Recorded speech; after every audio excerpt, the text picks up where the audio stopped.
এই যে হ্যাপির মা, হ্যাপির মায়ের কাল থেকে প্রচণ্ড জ্বর। কেন জ্বর? আমাদের হ্যাপির গার্লফ্রেন্ডের 7টা মতন বাচ্চা হয়েছে, ঠিক আছে? তো সেই বাচ্চাগুলো নিজেদের মধ্যে মারপিট করছিল, তো উনি ছাড়াতে গেছেন, তো কোনো একটি বাচ্চার দাঁত ওর হাতে লেগে গেছে। তো সেই নিয়ে এই যে দেখতে পাচ্ছি কিনা জানি না তোমরা, দেখা যাচ্ছে না, ছোট্ট বাচ্চা, কিন্তু ওর দাঁতটা লেগে গেছে, বাজেভাবে মারপিট করছে, তো ছাড়াতে গেছিলো, তো দাঁতটা লেগে গেছে। তো সেখান থেকে আমাকে এখন জিজ্ঞেস করছে যে রাস্তার যদি ওরা কামড়ায় তাহলে ম্যাক্সিমাম কি হতে পারে। আমি বললাম, জলাতঙ্ক তো হয় শুনেছি, বলছে তার থেকে বেশি মরে পড়ে যাও। আমি বলছি এই যে এক্সপার্ট বসে আছে, এই যে এক্সপার্ট বসে আছে, হাসছে বসে বসে। আমি বলে এক্সপার্টকে জিজ্ঞেস করো, এক্সপার্ট যদি তোমাদের কিছু বলতে পারে। হ্যাঁ, তো সেই জন্য এখন এক্সপার্টকে জিজ্ঞেস করা হচ্ছে।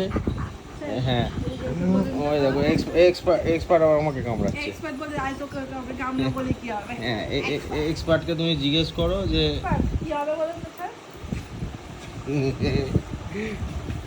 এক্সপার্ট, জিজ্ঞেস করো এক্সপার্টকে এক্সপার্টকে জিজ্ঞেস করা হলো যে এক্সপার্ট ম্যাক্সিমাম কামড়ানোর পর কি হতে পারে, কি কি রোগ হতে পারে, কি না হতে পারে। এক্সপার্ট সেখানে উত্তর না দিয়ে তোমাকে কামড়াতে যাচ্ছে, বলে আয় তোকে কামড়াতে।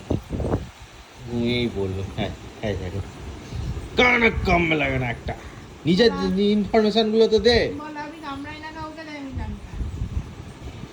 নিজের ইনফরমেশন গুলো পর্যন্ত দিতে জানে না। আমার কাছে জেনারেল নলেজ নেই, আমি পড়িনি, আমি ফাঁকি বাজছি। হ্যাঁ, কি বাজ কোথা কার, খালি শুয়ে আদর খাওয়া, যা আমার কাছে আদর খা, টাটা।